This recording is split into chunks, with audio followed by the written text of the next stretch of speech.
two ways to remember phrasal verbs. One is to memorize it, and the second is to use them in context. Now, for the first one, which is to memorize it, first you have to be in touch with them. You have to be having a lot of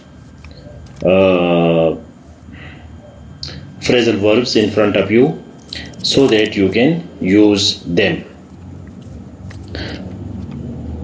So please make a comment and write, please make a comment that there are two ways to remember phrasal verbs. Number one is to memorize in isolation, and number two is, I think I'm in the wrong place. Am I audible and visible in SAFE 5 classroom?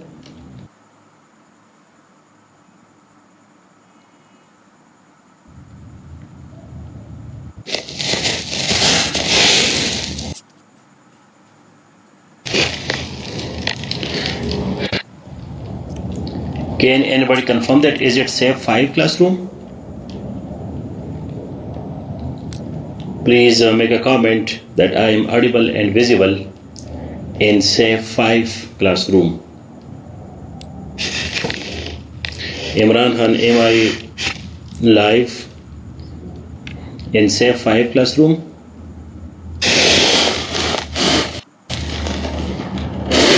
Okay, thank you. Because I don't see the classroom there. There were many students today, so I was astonished at how so many students are live today. Okay, so there are two ways to remember phrasal verbs. Number one, to memorize them in isolation, and number two, to use them in context. To use them in context. So we have different phrasal verbs, and we have the two ways that we can memorize them, remember them. Number one is to memorize them in isolation. Now you see, in Exploring the World of English and Rin and Martin, Google, Notes of SAFE, you have a lot of lists of phrasal verbs. So you just read them and memorize them. And number two is to use them in context. Phrasal verbs like idioms, accent, proverbs, these are the hallmark of native speakers. Please make a comment that phrasal verbs like idioms,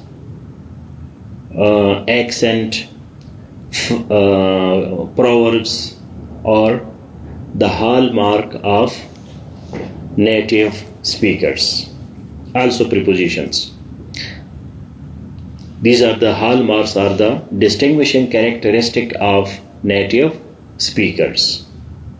Those people whose mother tongue is English, they use phrasal verbs, idioms, proverbs, prepositions, and the proper accent of that language.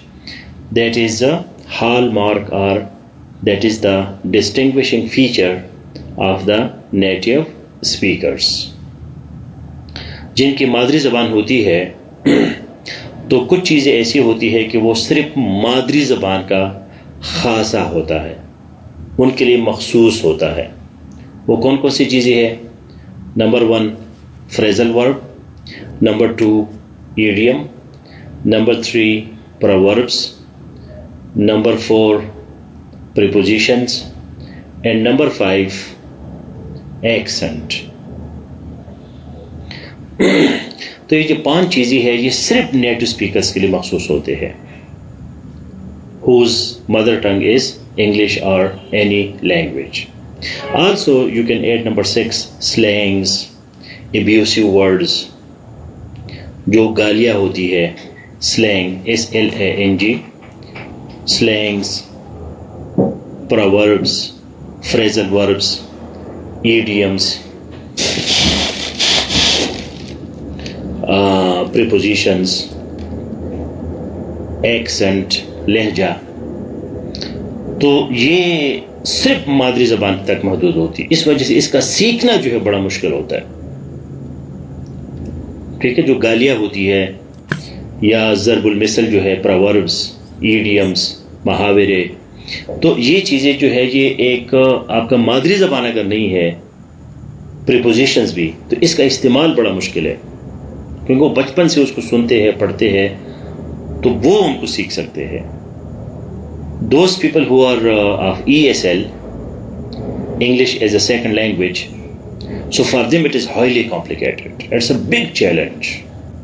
अब ठीक है ना, मैं 50 घंटे English बोल सकता हूँ, लेकिन उसमें ईडियम या फ्रेजल वर्ब या इस तरह की चीज़ें जो है वो बड़ी मुश्किल से मैं डालता हूँ, because it is not my native language, it's not my mother tongue. तो इसके लिए आपको खुसूसी मेहनत करनी पड़ेगी, क्योंकि ये रूटीन में आपको याद नहीं होंगे, क्योंकि ये नेचुरली आप याद कर ही नहीं सकते। बाकी चीज़ आप कर सकते हैं, वोकैबुलरी हो गया, ग्रामर हो गया, नॉलेज हो गया, वो आसान है, प्रोनाउंसिएशन भी आसान है, तलफ़ुज़, एक्सेंट मुश्किल है। Okay, you will try your level best to speak an English accent of the native speakers, and for that you have to pass a lot of time and your listening comprehension, and if you go into details of their phonology and phonetics and your environmental exposure, so after that you will be able to communicate like native speakers. So one is pronunciation and the other is accent. एक तलफ़ुज़ है, एक लहजा है। तो अंग्रेज़ों की तरफ बोलना जो है ये बड़ा दिल गुर्दे वाला काम है। इसी तरह फ्रेजल वर्ब्स का इस्तेमाल जो है ये आपको रूटीन में नहीं आएगा। That's why I have given you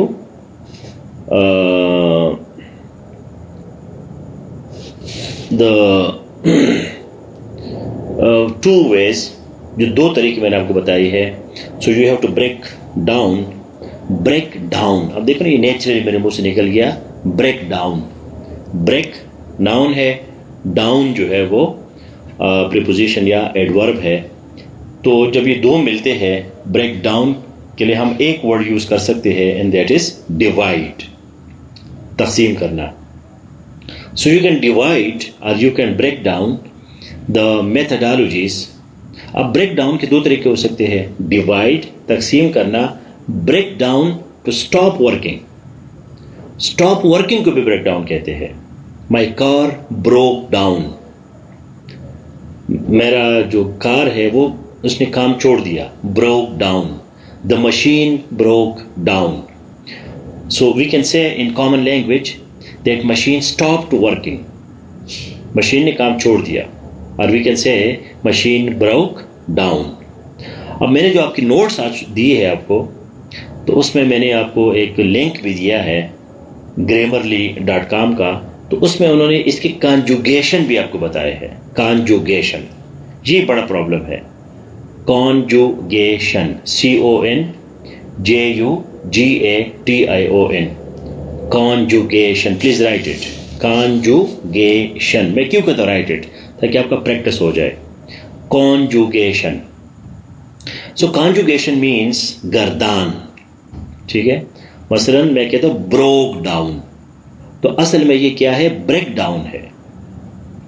लेकिन जब इसकी मैं कंजुगेशन करता हूं पास्ट में, प्रेजेंट में, फ्यूचर में, तो उसको फिर कंजुगेशन कहते हैं। उसका गर्दान बनाना, उसको मुख्तलिफ टेंसेस में यूज करना। This is another challenge. मेरा मशीन टूट गया तो ब्रोक डाउन, टूटता है ब्रेक्स डाउन, तो उसको फिर break down, broke down, has broken down, had broken down, तो ये जो है ये उसका कॉन्जुगेशन है। तो आपको हमेशा जो है आप उसको प्रेजेंट टेंस में यूज़ नहीं करोगे। जो फ्रेजल वर्ब जिसको आपको नज़र आ रहा है तो उसी तरह आप उसको यूज़ नहीं करोगे, आप इसके कॉन्जुगेशन भी आपको करनी होती है according to the context. Context क्या है, पास्ट है, प्रेजेंट है। So I have given you two methods, दो तरीके हैं। एक तो ये है कि आप जिस तरह के लोग किसी चीज़ को, पोइट्री को याद करते हैं तो लग जाती है हाँ करके उसको याद करता है, या you use them in context. So for context we have the formula of fake it and make it.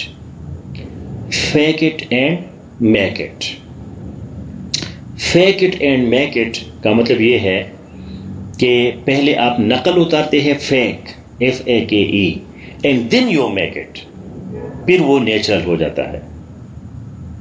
मतलब आप कोई फेक काम करते हैं, नकल करते हैं, तो फिर वो आप उसको सीख जाते हैं।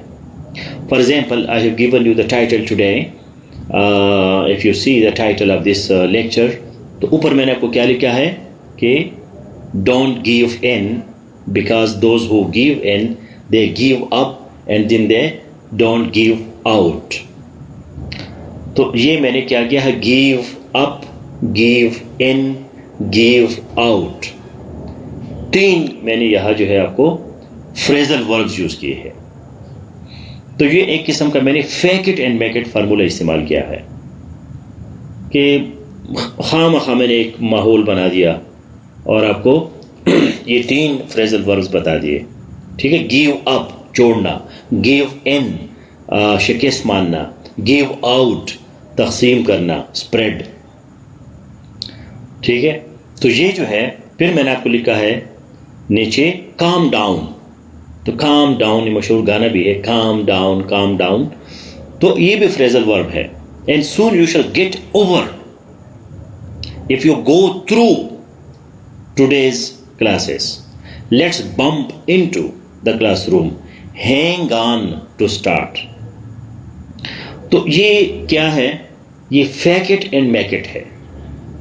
मतलब इसकी कोई ख़ास ज़रूरत नहीं थी कि मैं आपको इस तरह की लैंग्वेज में लिखूं, क्योंकि रूटीन में हम कोई एक दो फ्रेजल वर्ब यूज़ करते हैं, इतना ज़्यादा नहीं करते।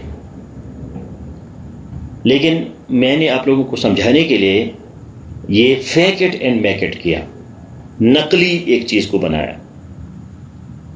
ठीक है, काम डाउन सब्र करो, गेट ओवर सॉल्व हल करना, गो थ्रू एक चीज़ को पढ़ना, बम्प इनटू अंदर जाना, हैंग ऑन वेट।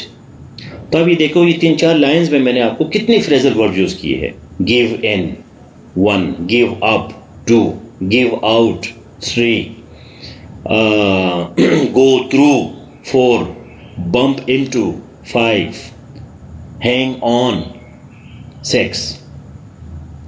तो मैंने 6 फ्रेजल वर्ब जो है आपको सिर्फ क्लास के इंट्रोडक्शन में यूज़ की है। आगे भी आप पढ़ते हैं तो उसमें और भी आपको फ्रेजल वर्ब जो है वो नज़र आएंगे। So this is fake it and make it, fake it and make it.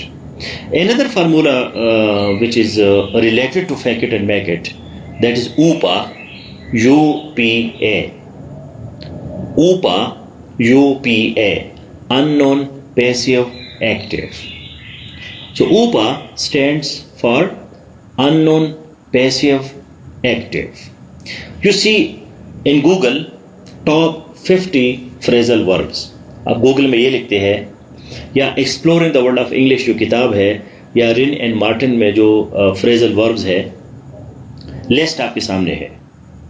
So you apply UPA, UPA, unknown passive active.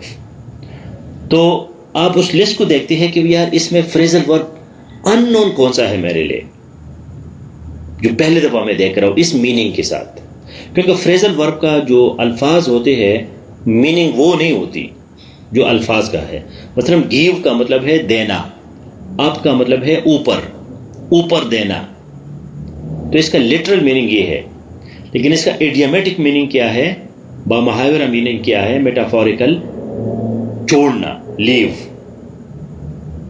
ठीक है, तो क्या इस मीनिंग में ये लफ्ज आपको आता है पहले से? अगर नहीं आता सो दैट इज अननोन, तो उसको अननोन यू के नीचे लिखो कि ये मैं फर्स्ट टाइम देख रहा हूं। Number 2 is passive. यस, मुझे आता है लेकिन मैं इसको इस्तेमाल नहीं करता। पैसिव मुझे आता भी है और मैं इस्तेमाल भी करता हूं अपनी राइटिंग में, स्पीकिंग में, so that is active. So this is the UPA that you apply for the phrasal verbs. The same UPA you can apply for vocabulary, you can apply for idioms. जो भी नई चीज़ है तो unknown है आपके लिए। अगर अननोन नहीं है, आपने पहले इसको सुना है लेकिन आप इसको पढ़ा भी है लेकिन यूज़ नहीं करते, तो पैसिव है। जब यूज़ करते हैं इसका मतलब है कि ये आपके लिए नोन भी है और आप इसको यूज़ भी करते हैं। So, for example, we have phrasal verb back down. Please write it. So, back down, और इसके साथ लिखिए कि ये जो back down है ये आपके लिए U है, P है या A है।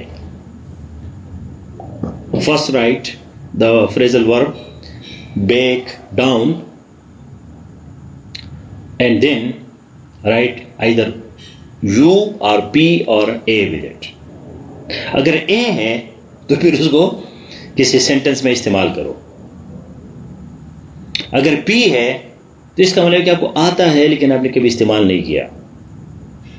और U जो है बिल्कुल मुझे पता ही नहीं क्या है। अच्छा, इमरान खान, मैंने आपको कहा है कि आप जल्दी ना करें, तो बैक डाउन ये 2 अल्फाज है, एक नहीं है। स्पेस, प्रोफेशनल राइटिंग ये है कि उसमें कोई गलती ना हो।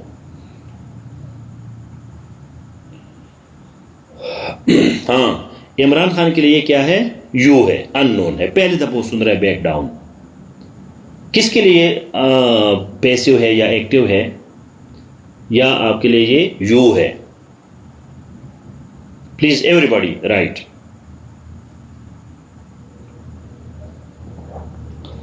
तो रहमान के लिए भी ये यू है, बैक डाउन। और जी प्लीज, शर्म की कोई जरूरत नहीं है। The ignorance of ignorance is the death of knowledge. याद रखें, the ignorance of ignorance is the death of knowledge. Knowledge जो है उसका मौत क्या है? जहालत से जहालत। एक बंदे को नहीं पता, लेकिन उसको नहीं पता कि मुझे नहीं पता, तो ये इल्म की मौत है। जब आपको पता चल जाता है कि मुझे नहीं पता, तो बस आपका काम शुरू हो गया।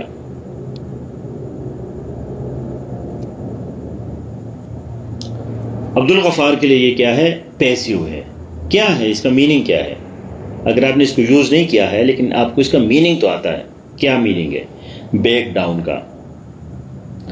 सो the ignorance of ignorance is the death of knowledge. जहालत से जहालत जो है ये इल्म की मौत है। जहालत इल्म की मौत नहीं है। एक बंदे को नहीं आता तो आ जाएगा, कौन सा आसमान गिर रहा है, कौन सा जमीन पट रही है।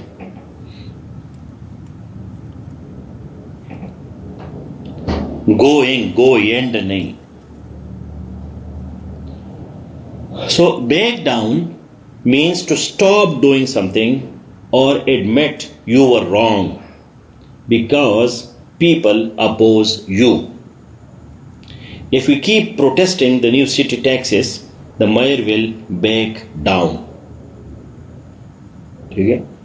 बैक डाउन ये है कि अपनी पोजीशन छोड़ना, अपनी बात से दस्तबरदार होना। ठीक है? To stop doing something, एक चीज को छोड़ना, स्टॉप डूइंग समथिंग, और admit you were wrong because people oppose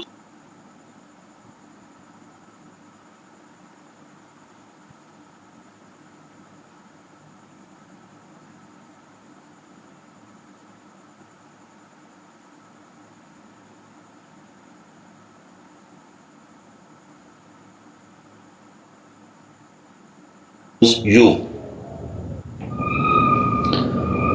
Okay, so now we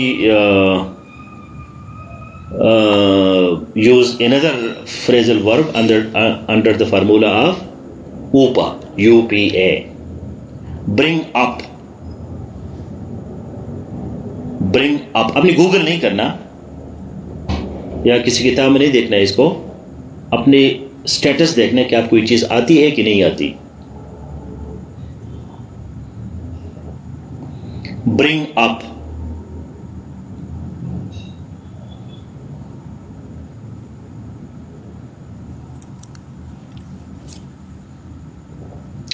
ये यू है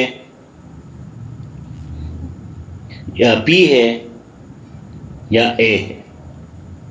ब्रिंग अप ये इमरान खान के लिए पैसिव है.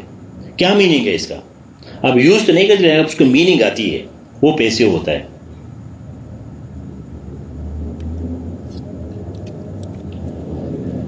अब्दुल गफ्फार आज क्या हो गया आपको? क्या कोई चर्स मर्स पिया? क्या चक्कर है? हेज ब्रेक डाउन कौन सी अंग्रेजी है? जो हम यूज कर रहे हैं वो है ब्रेक डाउन, अपना ब्रेक डाउन. ब्रेक डाउन है, ब्रेक डाउन नहीं है. और हेज के साथ फिर थर्ड फॉर्म आता है. ब्रिंग अप का मतलब लाना नहीं है, लाना. ब्रिंग ओ तो ब्रिंग का मतलब लाना है. ब्रिंग अप का क्या मतलब है? ब्रिंग अप जो है ये क्या है? तुम एक्टिव है अहमदुल्लाह, तो क्या मतलब है इसको? फिर यूज करो किसी सेंटेंस में. Please use it.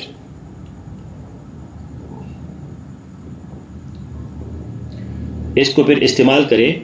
Bring up को किसी सेंटेंस में इस्तेमाल करोगे तो ये एक्टिव होगा. आपको ऐसे आता है, थोड़ा बहुत आइडिया है तो पैसिव है. बिल्कुल नहीं आता, पहले दफा देख रहे हो तो अननोन है. Bring up means look after.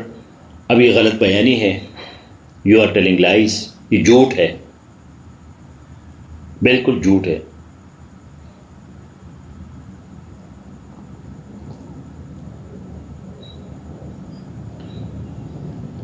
So bring up means to mention something. किसी चीज का जिक्र करना, किसी बात को छेड़ना. That is called bring up.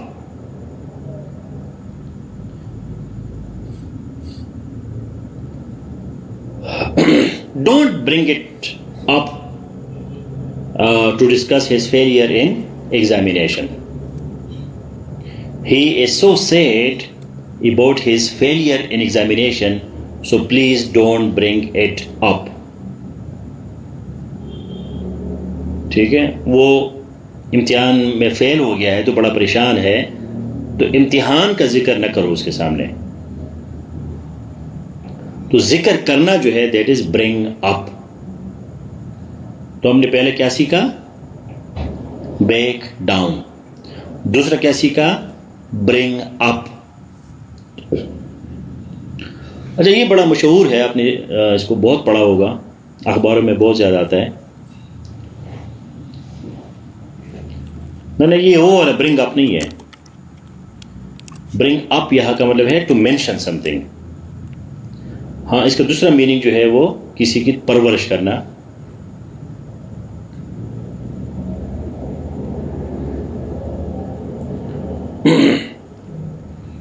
So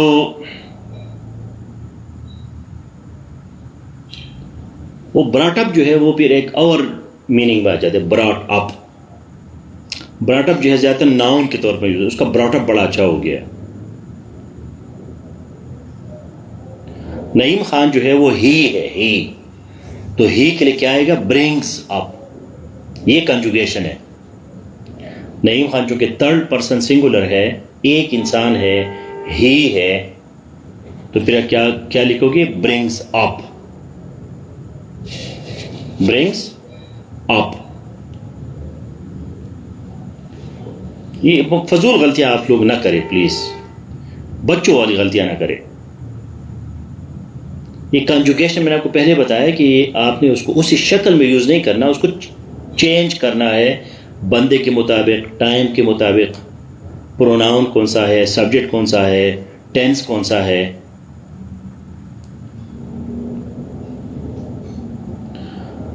okay, call off, O double F.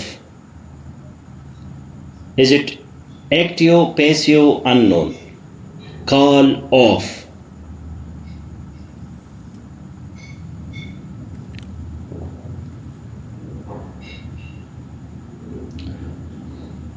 Please write the phrasal verb call off.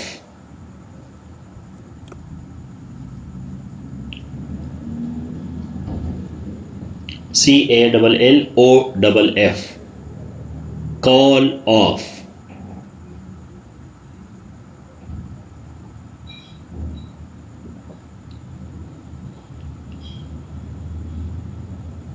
हाँ जी.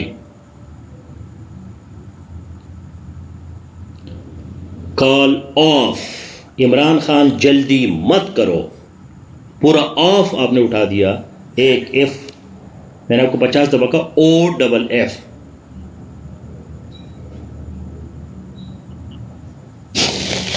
जल्दी मत करो, थोड़ा सा टाइम लिया करो, लेकिन सही काम करो, क्योंकि रिजल्ट मैटर करता है. आपकी जल्दी मैटर नहीं करती कि आपने बड़ा जल्दी काम किया, रिजल्ट क्या निकला.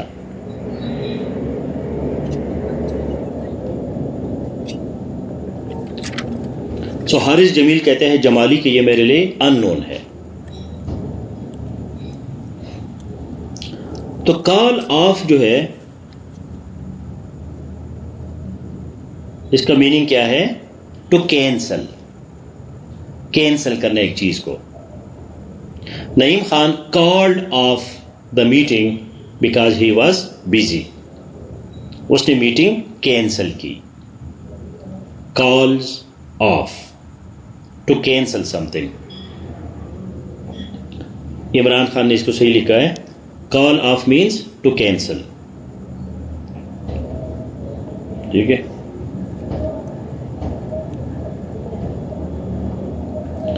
Okay. Now, another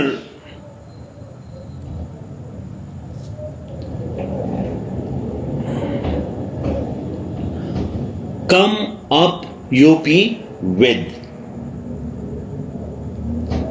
Come up with.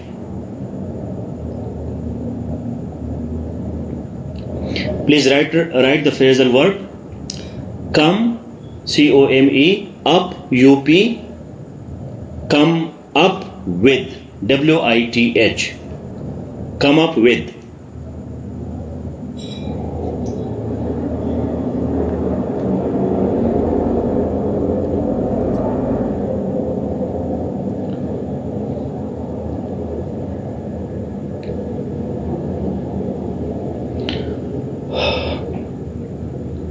नहीं, अहमदुल्लाह ये गलत है. कॉल्स ऑफ माई एप्लीकेशन नहीं, वो तो ये है कि रिजेक्टेड माई एप्लीकेशन,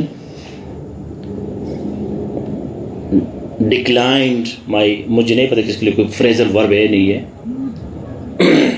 कॉल्स आपका मतलब क्या है? कोई इवेंट है, कोई प्रोग्राम है, उसको आप कैंसिल करते हैं. कैंसिल का मतलब कि उसको आप कह दीजिए आज नहीं होगा, कल होगा, परसों होगा. उस मीनिंग में ये यूज होता है. दरखास्त का कैंसिल करना जो, वो नहीं. So come up with means to think of a plan और एन आइडिया. जब आप कोई प्लान बनाते हैं या कोई आइडिया आपके पास आ जाता है.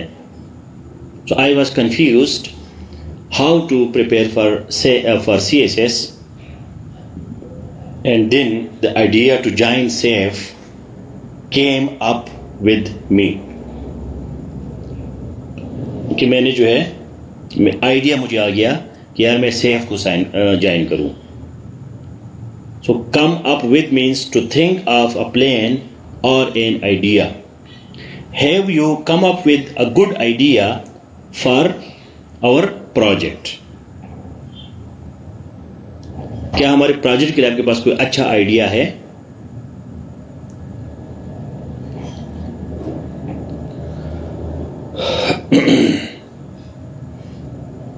Drop by, DROPBY, drop by. So drop by means to go somewhere, किसी जगह जाना जो है drop by. I am coming to your city tomorrow, so I will drop by to see you.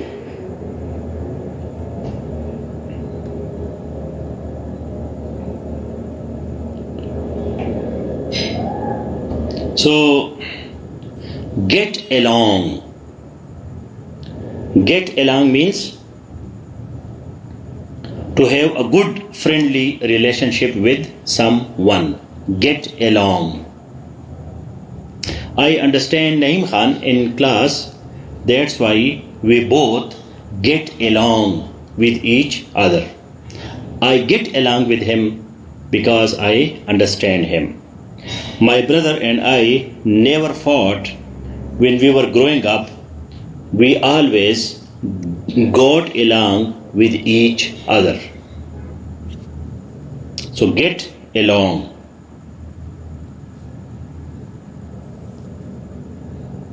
Get over पहले मैंने आपको लिखा है।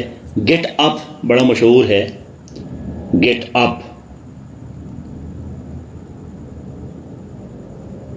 to wake up, to leave your bed in the morning. सुबह उठना जो है उसको हम क्या कहते हैं? Get up. I get up early in the morning. अच्छा, कुछ फ्रेजल वर्ब जो होते हैं वो नाउन की शक्ल में भी होते हैं। मसलन हर गेट अप वॉज एक्सेलेंट। तो गेट अप का मतलब क्या है? उसके लिबास, लेकिन वो नाउन है, वो वर्ब नहीं है। Get up. Give away. Give away means to provide information about something that should be kept secret. Give in, शिकस्त मानना। Give up, किसी चीज को छोड़ना। Go ahead, आगे जाना। मसलन मुझसे कोई बंदा पूछता है, sir I want to discuss with you something, तो मैं इसको फ्रेजल वर्ब लिखता हूं, गो अहेड। तो वो कहते हैं मैं किधर जाऊं, वेयर शुड आई गो। तो ये गो अहेड का मतलब ये नहीं है कि तुम कहीं जाओ, आगे जाओ, ठीक है। टू स्टार्ट और continue a planned activity, that is called go ahead. भाई स्टार्ट करो, बोलो क्या है। ग्रो अप आपको पता है। हैंग ऑन मैंने आपको बता दिया, टू वेट। हैंग आउट का मतलब है किसी के साथ टाइम गुजारना। Kick out means to start. Look after आपको पहले से पता है। लुक फॉर का भी पता है, लुक अप भी है। Look up meaning of the word in dictionary, किसी डिक्शनरी में लफ्ज को ढूंढने के लिए क्या कहते हैं? Look up. Make up means to become friendly with someone again, or forgive them after a disagreement or fight. You two have not spoken to each other in 3 weeks. When are you going to make up? Make up का मतलब क्या है? सुलह करना। अब यही makeup जो है वो नाउन होता है ना, मेकअप, वो जो मेकअप होता है चेहरे वाला, तो फिर वो दूसरा मेकअप है। ये जो मेकअप है इसका मतलब है सुलह करना। तो पिक अप आपको पहले से पता है। पुट ऑफ कपड़े उतारना। पुट ऑन कपड़े पहनना। पुट अप विद किसी को बर्दाश्त करना। रन आउट ख़त्म हो जाना। तो ये टेक ऑफ निकालना। टर्न ऑन लाइट लगाना। टर्न ऑफ लाइट बुझाना। तो ये सारी चीज़ें जो आपको पहले से, watch out to be careful. Watch out, there is your exam. Be careful, don't waste your time. Watch out. Watch out का मतलब क्या है? बी केयरफुल। तो ये मैंने आपको कुछ जल्दी जल्दी में फ्रेजल वर्ब्स बताए. मैंने आपको नोट्स भी दिए हैं, उधर एक ज़बरदस्त किस्म का आपको लिंक भी दिया है. Exploring the world of English, Rin and Martin, और गूगल इसे भरा हुआ है. लेकिन उसका तरीका ये है, जो दो तरीके मैंने आपको बताए, या तो आपने इसको हिफज करना है, मेमोराइज करना है, बार बार पढ़ना है, या आपने इसको कॉन्टेक्स्ट में यूज़ करना है, किसी सियाक व सबाक में यूज़ करना है. ऊपा और fake it and make it. आप सेव टू में एक खूबसूरत पोस्ट बनाएं, उसमें 5-10 आपके पास सामने फ्रेजल वर्ब्स है, तो उनको इस्तेमाल करें. तो उसको अपने मुंह से निकाले या उसको अपने हाथ से निकाले. याद रखिए कि लर्निंग के लिए आपको बहाने ढूंढने पड़ते हैं, ठीक है ना. बहाना क्या है? वो जी मैंने सेव टू में लाइव आना है और मैंने 10 फ्रेजल वर्ब्स वैसे बोलने हैं, कागज़ से बोलने हैं. तो आप पे थोड़ा सा प्रेशर होगा कि यार सेव टू में मैं आऊँगा, लोग देखेंगे. तो आप वो 10 फ्रेजल वर्ब जो है आपको उस कागज़ से पढ़े, कोई बात नहीं है, लेकिन यू जनरेट एन एक्टिविटी. आपको एक्टिविटी जनरेट करते हैं. ऐसे पैसिव लर्निंग जो है बंदा थक जाता है. तो कभी सेव टू में आ जाओ, कभी अपने मोहल्ले में दोस्तों को इकट्ठा करो, आ जाओ जी मैं आपको आ जाओ 20 फ्रेजल वर्ब सुनाता हूँ. कभी अपने टाइम लाइन पे लिखो फेसबुक पे. तो you should generate activities so that you are actively involved and then you remember what you are learning. तो फ्रेजल वर्ब जो है नेचुरल स्टाइल में एक पैराग्राफ में एक अगर फ्रेजल वर्ब आप लिखे तो बहुत है, लेकिन प्रैक्टिस के लिए जो है आप एक पैराग्राफ में 10 भी लिख सकते हैं ताकि आपको याद आ जाए. So I hope you like this lecture and you read the notes that I have given you today. And now see you in the next class, which is GSA, General Science and Ability.